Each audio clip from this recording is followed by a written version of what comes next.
wabarakatuh. Perkenalkan, nama saya Devinda Ramadhani, NIM 18325101141. Untuk nama dosen yaitu Dr. Andes Muhammad Mabrul Taufik, Sarjana Agama, Sarjana Ekonomi, Magister Manajemen. Untuk mata kuliah Manajemen Strategi. Dalam video kali ini saya akan menjelaskan untuk pertemuan ketiga, yaitu definisi lingkungan bisnis.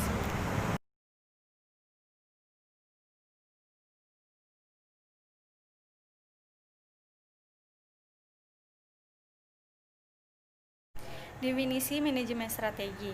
Manajemen strategi seperangkat keputusan dan tindakan manajerial yang menentukan performa perusahaan dalam jangka waktu panjang, yaitu sekitar 5 sampai dengan 10 tahun ke depan. Lanjut, yang kedua yaitu tahap perkembangan perencanaan strategik. Terbagi menjadi 4, yaitu perencanaan keuangan dasar, kedua perencanaan berbasis peramalan, ketiga perencanaan strategis atau perencanaan berorientasi keluar, dan yang keempat yaitu manajemen strategi.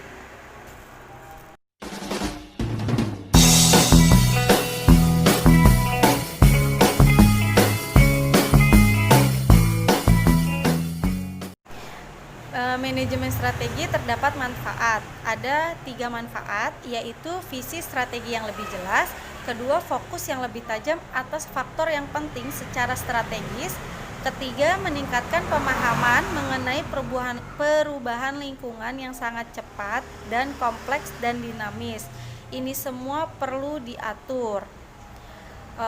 Lalu 3 kunci pertanyaan strategis. Yang pertama, di mana posisi perusahaan sekarang? Lalu yang kedua, jika tidak terdapat perubahan, di mana posisi perusahaan dalam 1, 2, 5 sampai 10 tahun ke depan? Dan apakah jawaban tersebut dapat diterima?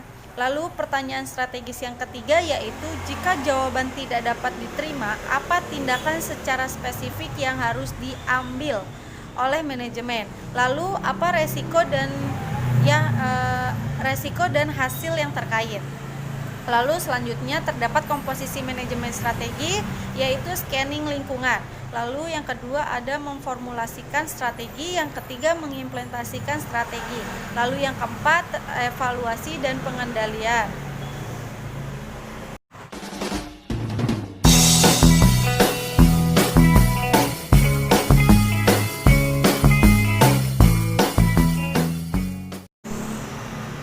Unsur dasar dalam proses manajemen strategi yaitu terdapat scanning lingkungan, lalu di garis lurus formulasi strategi, garis lurus implementasi strategi, garis lurus terakhir adalah evaluasi. Itulah siklus yang tidak dapat kita hilangkan. Lalu ada model manajemen strategi. Model manajemen strategi dibagi menjadi 2, yaitu eksternal dan yang kedua internal. Kita bahas yang pertama, eksternal. Eksternal lingkungan sosial, yaitu lingkungan eksternal, sosial, industri, persaingan yang global, dan itu harus diantisipasi sumber daya di luar seperti apa dan harus kita ketahui. Lalu yang kedua, internal lingkungan industri. Internal lingkungan industri itu yang bagaimana lingkungan industrinya. Misalnya struktur organisasi yang kita miliki ini apakah sudah siap dengan tantangan baru. Lalu yang akan datang, kalau memang struktur organisasi kita tidak mampu menyesuaikan dengan dinamika lingkungan eksternal, maka dari itu struktur organisasi yang ada di internal perlu kita perbaiki.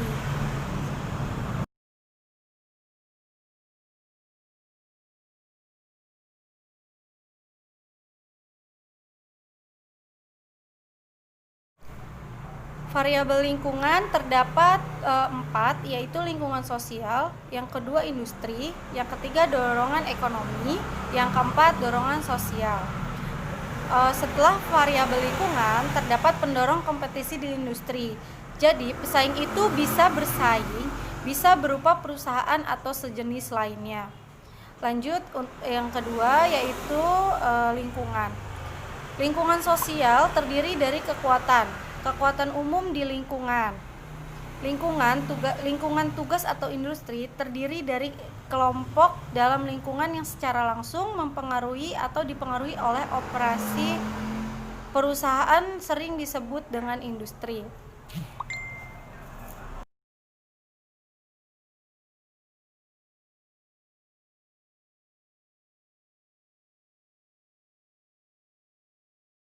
Untuk pembahasan yang terakhir yaitu scanning lingkungan eksternal. Scanning lingkungan eksternal itu terbagi menjadi 7, yaitu analisis lingkungan sosial. Analisis lingkungan sosial itu terdapat ekonomi, sosial budaya maksud saya, teknologi dan politik.